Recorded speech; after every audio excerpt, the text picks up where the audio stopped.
नमस्कार मित्रों, फिर से स्वागत है आपका मिशन के यूट्यूब चैनल खानपुर में। और फिर से हम एमसीक्यू सेशन में आपके सामने राजस्थान की कला एवं संस्कृति के टॉपिक हस्तकला के कुछ महत्वपूर्ण प्रश्न लेकर के आपके सामने आए हैं मित्रों। चलिए मित्रों, हम बात करते हैं सीधे, समय बर्बाद नहीं करते हुए। और प्रश्न नंबर 1 की अगर हम बात करें मित्रों, तो प्रश्न नंबर 1 आपके सामने है, पेपर मैसी कुट्टी मिट्टी। देखिए मित्रों, जो पेपर मैसी की कला है उसी को कुट्टी मिट्टी की कला भी कहा जाता है।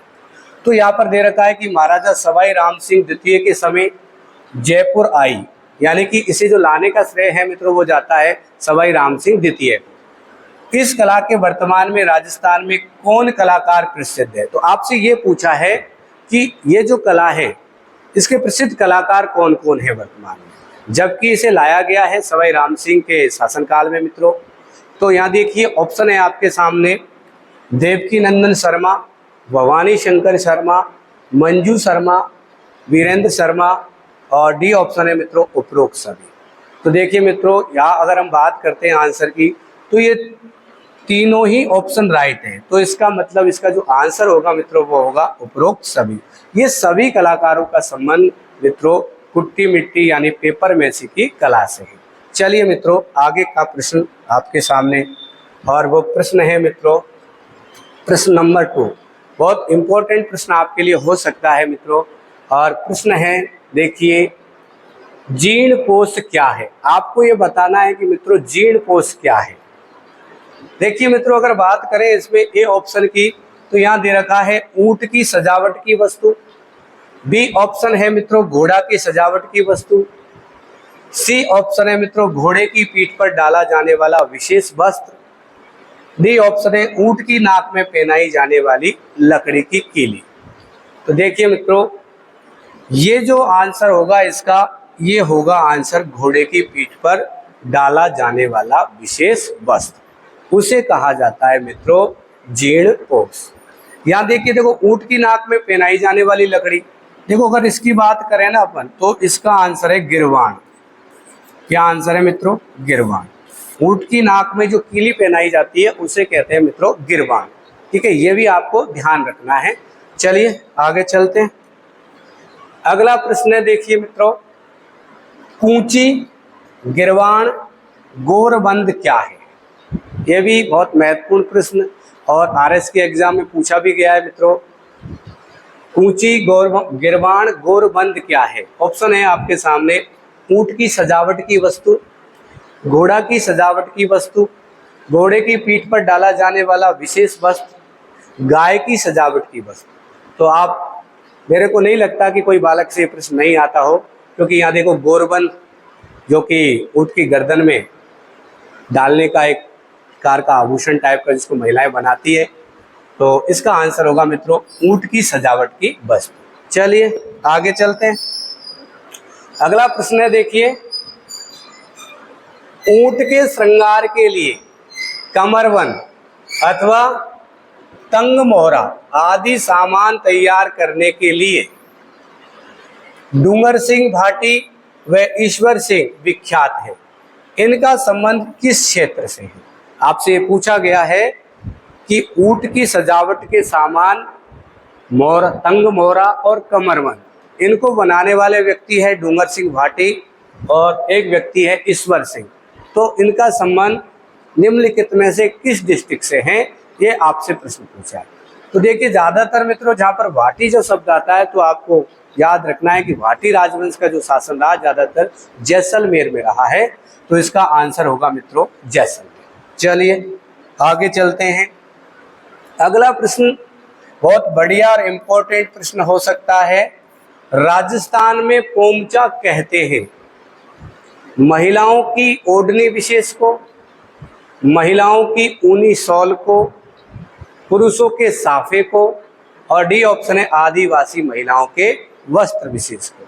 तो देखिए मित्रों, इसका जो सही आंसर है वो है महिलाओं की ओढ़नी विशेष को। अब देखिए मित्रों, यहाँ पर एक शब्द है आदिवासी महिलाओं के वस्त्र। तो यहाँ आदिवासी महिलाओं के जो ओढ़नी के प्रकार आते हैं, तो वो ओढ़नी के प्रकार जैसे कैरी भात की ओढ़नी, फेरी भात की ओढ़नी, ज्वार भात की ओढ़नी, ये इस प्रकार की कुछ ओढ़नियां हैं जो आदिवासी महिलाओं से संबंध रखती है, तो ये भी आपको ध्यान रखना है। चलिए मित्रों आगे चलते हैं। अगला प्रश्न है, प्रश्न नंबर 6 है आपके सामने। राजस्थान में कौन सा शहर बैल बूटों की छपाई के लिए प्रसिद्ध है? बहुत ही महत्वपूर्ण प्रश्न। राजस्थान में कौन सा शहर बैल बूटों की छपाई के लिए प्रसिद्ध है?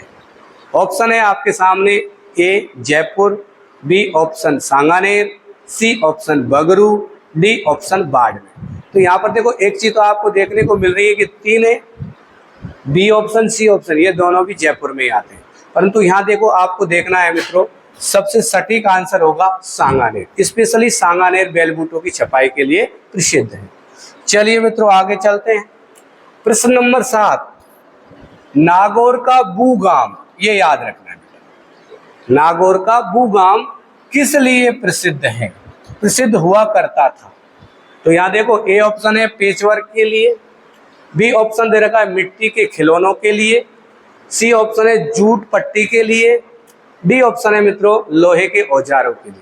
तो आंसर होगा मित्रों मिट्टी के खिलौनों के लिए।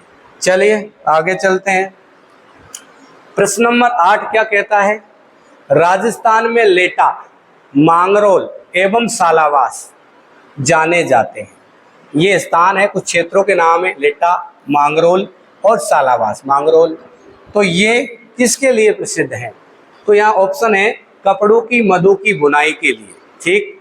बी ऑप्शन है महिलाओं की चमड़े की जूती निर्माण के लिए, सी ऑप्शन है कपड़ों की मधु की छपाई के लिए, और डी ऑप्शन है लकड़ी के खिलौनों के निर्माण के लिए। तो देखिए मित्रों आंसर है कपड़ों की मधु की बुनाई के लिए, छपाई के लिए नहीं है मित्रों, बुनाई के लिए, यानी वस्त्र निर्माण के लिए है, ठीक है। चलो आगे चलते हैं। अगला प्रश्न देखिए, राजस्थान में गुलाल गोटा, इंपॉर्टेंट है, लगा लीजिए भाई। राजस्थान में गुलाल गोटा के लिए प्रसिद्ध है, तो ऑप्शन देखिए जयपुर, जोधपुर, उदयपुर और बाड़मेर। तो गुलाल गोटा के लिए मित्रों प्रसिद्ध है जयपुर। वैसे देखो लप्पा, लप्पी, किरण बाकड़ी, मुकेश, गोकरू, भिजिया, ये सब क्या है? गोटे के प्रकार है। चलिए आगे चलते हैं। हाँ ये प्रश्न आ भी गया आपके सामने। प्रश्न नंबर 10, लप्पा, लप्पी, किरण बाकड़ी, भिजिया, मुकेश क्या है? तो ये तो मैं अगर इससे पहले वाले प्रश्न में बता ही चुका हूं मित्रों, इसका आंसर है गोटे के प्रकार। तो देखिए मित्रों हमने आपके सामने हस्तकला से संबंधित लगभग 30-40 क्वेश्चन डिस्कस कर चुके। इससे पहले वाले वीडियो में भी 10-10 क्वेश्चन लेके आए थे, और इस तरीके से अगर देखा जाए तो हस्तकला वाला जो टॉपिक है उससे संबंधित महत्वपूर्ण प्रश्न सारे डिस्कस हम कर चुके हैं मित्रों। और जहाँ तक मेरा मानना है कि ये जो वो महत्वपूर्ण प्रश्न जिनसे कहीं न कहीं किसी न किसी एग्जाम में प्रश्न बनता ही बनता है, इसलिए इन प्रश्नों को ध्यान से पढ़ना है मित्रों। और इसी प्रकार से हम आगे भी इसी प्रकार की वीडियो लेकर आपके सामने आते रहेंगे। इसलिए आपको चैनल को सब्सक्राइब करना है, शेयर करना है, लाइक करना है और बेल आइकन को दबाना नहीं भूलना है। जय हिंद, जय भारत।